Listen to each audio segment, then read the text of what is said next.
Let's talk politics now and go to the opposition, the leader of the DA, and that's Mmmusi Maimane. Mmmusi, I've seen a couple of comments from you on social media and also on websites, but just give us your thoughts when you first heard this news breaking last night. Good afternoon, and I think you can't get a more reckless and irresponsible decision on the part of the President. In this instance, we believe that the President, in fact, has set the economy of South Africa on an absolute tailspin. Against a ratings downgrade, to remove someone who was beginning to find his feet in a very crucial portfolio of government, in a world where South Africans are finding it harder to get work.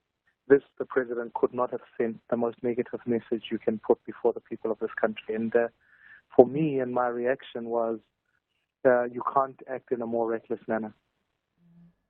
Mmmusi, Mr. David van Rooyen, do you have any knowledge of him?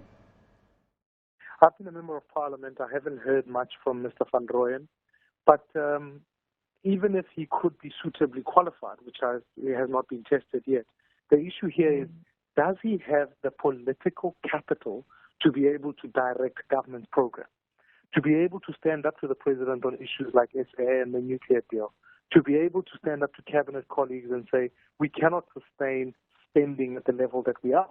We can't keep making government departments bigger and employing more people into the state fiscus. These are questions that are before South Africans and the economy. And certainly what we did not need is someone who hasn't got the political capital in the ANC moving from the backbench literally to such a senior position in government. And I think, to me, it certainly doesn't help South Africa, and certainly doesn't help South Africa's economy.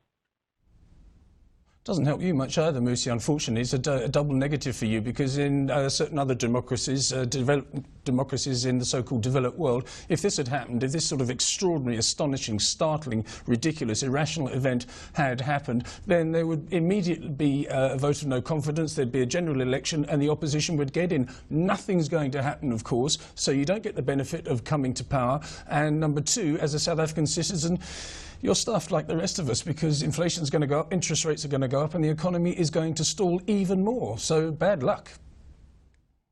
We can't just leave it to bad luck. I think more than anything, all of us as South Africans, there's a call for us to take action.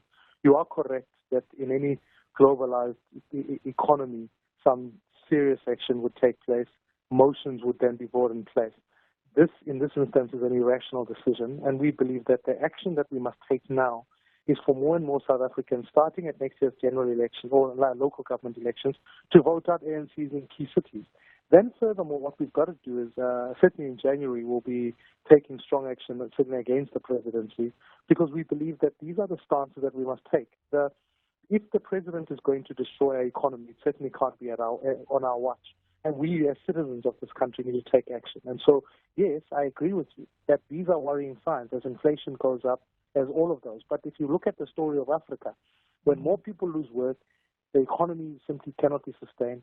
Change also must take place. And I believe that this is a moment in South Africa where we must take deliberate and decisive actions to bring change in this country. There are some murmurings of other potential reshuffles within this particular cabinet. Are you also slightly nervous as to the movement that might take place there and the impact again on South African market sentiment?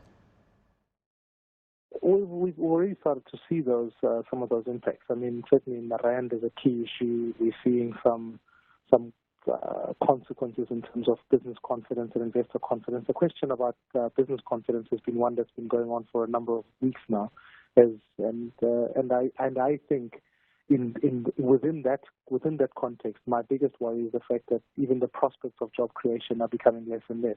So it does have a profound impact on the middle class, but an even deeper and severe one for those who are not working.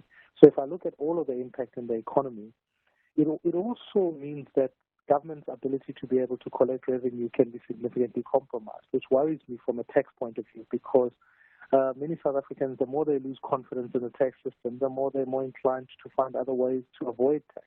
And I think it's a worrying trend, certainly for a government that has got a high welfare objective that it must put before it. Mmmusi, thanks so much for your time this lunchtime. That's Mmmusi Maimane, the leader of the Democratic Alliance.